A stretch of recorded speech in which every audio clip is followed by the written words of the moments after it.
Introduction. Le réveil du chasseur de vérité. Tu marches dans le brouillard, n'est-ce pas? Tu la vois, elle te plaît, son sourire illumine ta journée, mais à l'intérieur de toi, c'est le chaos. Une question te ronge, une question vieille comme le monde qui a tourmenté les rois comme les paysans. Est-ce qu'elle s'intéresse à moi? Ce doute est un poison. Il paralyse ton action, il étouffe ton courage, et il te fait rater des opportunités qui ne se représenteront peut-être jamais. Tu passes tes journées à suranalyser chaque mot, chaque regard, chaque silence, cherchant désespérément un signe, une validation. C'est brutal de vivre dans cette incertitude, n'est-ce pas? C'est épuisant de ne pas savoir sur quel pied danser. Mais écoute bien ceci. La psychologie n'est pas une magie noire, c'est une science. Et la science de l'attraction féminine obéit à des règles subtiles mais puissantes.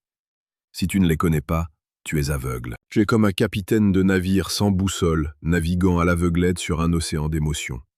Il est temps d'allumer la lumière. Il est temps d'arrêter de deviner et de commencer à savoir.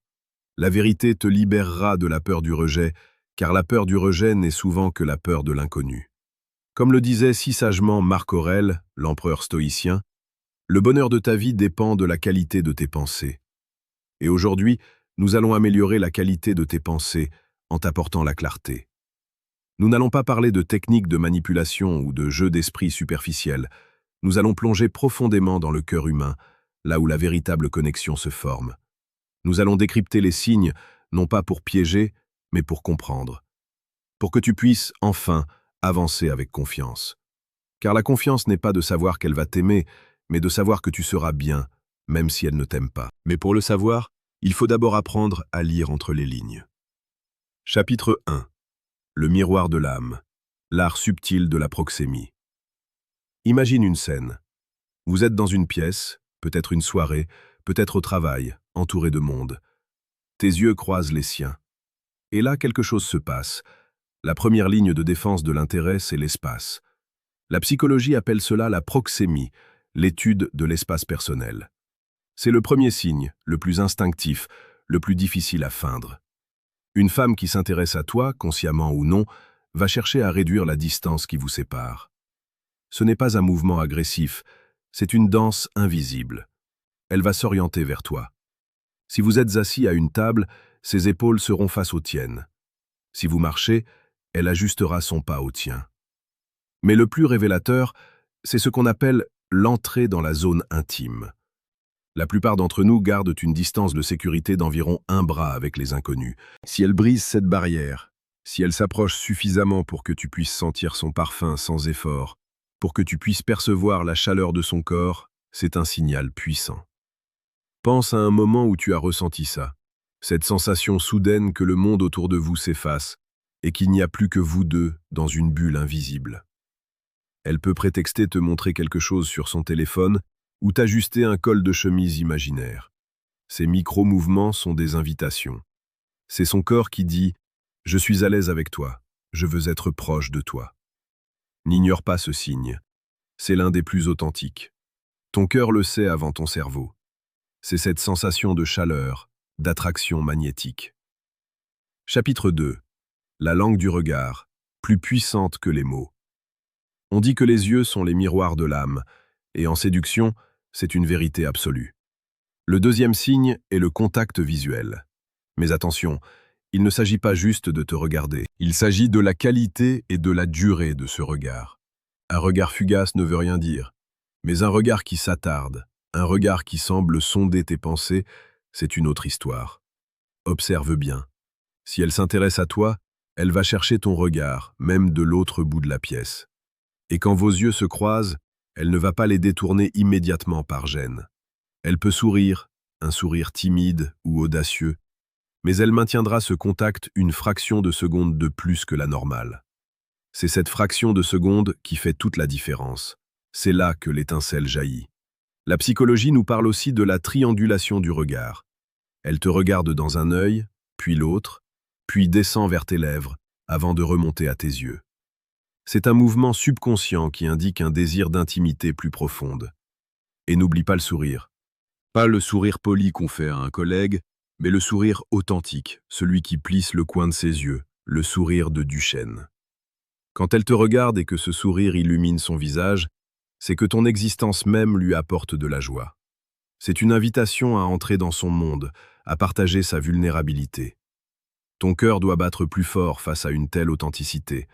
C'est le moment de tenir bon, de ne pas baisser les yeux, de lui montrer que tu es là, présent et prêt. C'est ici que je dois te rappeler l'essence de notre démarche.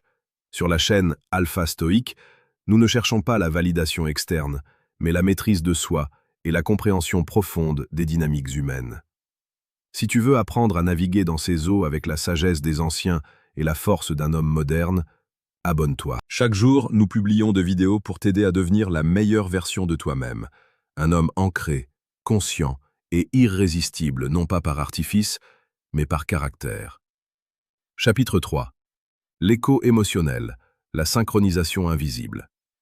Le troisième signe est peut-être le plus fascinant car il est presque entièrement inconscient. C'est le mirroring, ou l'effet miroir. Lorsque deux personnes sont en phase, lorsqu'une connexion émotionnelle se crée, leurs corps ont tendance à se synchroniser. C'est un signe de confort profond et d'intérêt véritable. Observe ces gestes. Si tu croises les jambes, le fait-elle quelques instants plus tard? Si tu t'appuies sur le coude, fait-elle de même? Si tu parles lentement et posément, adapte-t-elle son débit de parole? Ce n'est pas de l'imitation moqueuse, c'est une danse biologique de l'empathie. Son subconscient lui dit « Je suis comme lui, je le comprends, nous sommes sur la même longueur d'onde ». Mais cela va plus loin que les gestes. C'est aussi une synchronisation émotionnelle. Si tu racontes une histoire drôle, elle rira de bon cœur, pas d'un rire forcé. Si tu partages une expérience difficile, tu liras la compassion et l'attention dans ses yeux. Elle est avec toi, émotionnellement. Elle n'est pas juste en train d'attendre son tour pour parler, elle absorbe tes mots, tes émotions.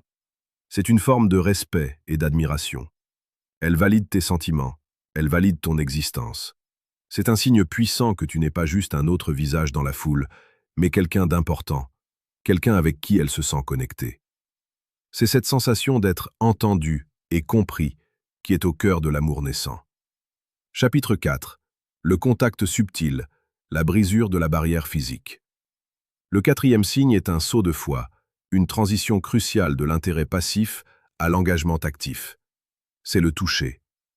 Mais nous ne parlons pas ici de contacts grossiers ou déplacés. Nous parlons de micro-touches, de contacts accidentels qui ne le sont pas vraiment. C'est une femme qui teste les os, qui cherche à voir comment tu réagis à sa proximité physique. Il peut s'agir d'une main posée sur ton bras pour ponctuer une blague, d'une épaule qui frôle la tienne pendant que vous marchez, ou d'une main qui s'attarde un peu trop longtemps quand tu lui tends quelque chose. Ces contacts sont des vecteurs d'électricité statique émotionnelle. Ils sont conçus pour provoquer une réaction.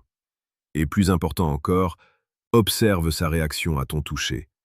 Si tu lui frôles la main ou le bras, recule-t-elle instinctivement ou accepte-t-elle ce contact, voire s'en rapproche? Le toucher est le langage de l'intimité. C'est la façon dont nous communiquons la sécurité, le réconfort et le désir. Une femme qui t'autorise à la toucher, même subtilement, ou qui prend l'initiative de te toucher, te donne une clé. Elle t'ouvre la porte de sa zone intime. C'est un moment de vulnérabilité. Ton cœur doit le ressentir, cette tension délicieuse, ce frisson qui parcourt ton corps. C'est le moment d'être un homme, d'accepter cette invitation avec respect et confiance, et de lui montrer que tu as compris le message. C'est aussi le moment d'être honnête avec toi-même.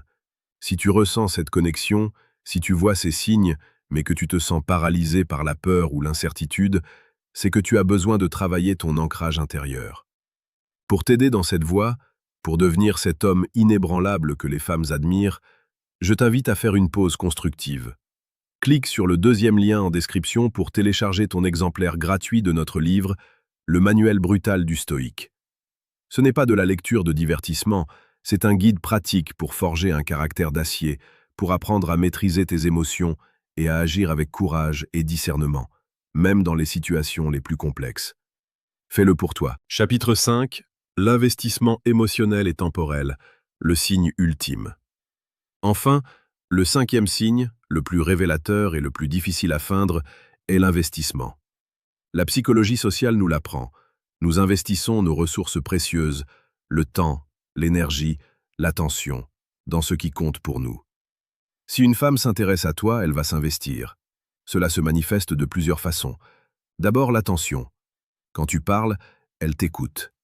Elle ne regarde pas son téléphone toutes les 2 minutes. Elle pose des questions de suivi. Elle se souvient de détails insignifiants que tu as mentionnés des semaines auparavant. Elle s'intéresse à ton monde, à tes passions, à tes rêves, même si elle ne les partage pas. C'est une forme de respect profond. Elle cherche à comprendre l'homme derrière le visage. Ensuite, le temps. Le temps est notre ressource la plus précieuse, car elle est limitée. Si elle libère du temps dans son emploi du temps chargé pour te voir, c'est un signal massif. Elle annule des plans avec ses amis pour passer du temps avec toi, c'est un signe rouge vif d'intérêt. Mais aussi l'initiative. Elle t'envoie un message la première, elle propose une sortie. Elle n'attend pas passivement que tu fasses tout le travail. Elle est co-créatrice de cette relation naissante. Enfin, l'ouverture émotionnelle. Elle commence à te confier des choses personnelles, ses peurs, ses espoirs, des histoires de son passé. Elle se montre vulnérable devant toi. C'est une marque de confiance immense. Elle te dit implicitement « Je me sens assez en sécurité avec toi pour baisser mon armure ». C'est ici que le romantisme prend toute son ampleur. Ce n'est plus juste de l'attraction physique, c'est une connexion d'âme à âme. C'est la fondation de quelque chose de durable et de profond. C'est cette sensation de rentrer à la maison auprès de quelqu'un qui te comprend vraiment. N'abuse pas de cette confiance. Protège-la comme le trésor qu'elle est. Conclusion, de la clarté à l'action, forger ton destin. Nous avons parcouru le chemin ensemble. Nous avons décrypté les signes, du langage corporel le plus subtil à l'investissement émotionnel le plus profond. Tu as maintenant la connaissance. Tu as les outils pour voir à travers le brouillard de l'incertitude. La psychologie t'a donné la clarté. Mais la clarté seule ne suffit pas. Comme le disait un autre sage, le philosophe stoïcien Épictète, ce ne sont pas les choses qui nous troublent, mais l'opinion que nous en avons. Ton opinion doit maintenant se transformer en action. Ne reste pas figé. N'utilise pas cette connaissance comme un bouclier pour rester dans ta zone de confort. La connaissance sans action est stérile. Elle est comme une graine qui ne sera jamais plantée. Si tu vois ces signes, si tu ressens cette connexion, c'est à toi d'agir. C'est à toi de prendre l'initiative, de guider cette relation vers quelque chose de plus grand. Oui, il y a un risque. Le risque du rejet existe toujours. Mais le plus grand risque est de ne rien faire. Le plus grand risque est de passer à côté d'une histoire d'amour potentiellement magnifique parce que tu as eu peur d'être vulnérable. La vie est trop courte pour la passer à regretter les « et si ». Sois courageux. Sois un homme d'action, un homme de caractère. Fais confiance à ton intuition, valide-la avec la connaissance que tu as acquise aujourd'hui et avance. N'attends pas le moment parfait, il n'existe pas. Prends le moment présent et rends-le parfait. C'est le message de Alpha Stoïque. Nous sommes ici pour t'armer, pour t'éduquer, pour t'inspirer. Mais au final, c'est toi qui tiens le pinceau.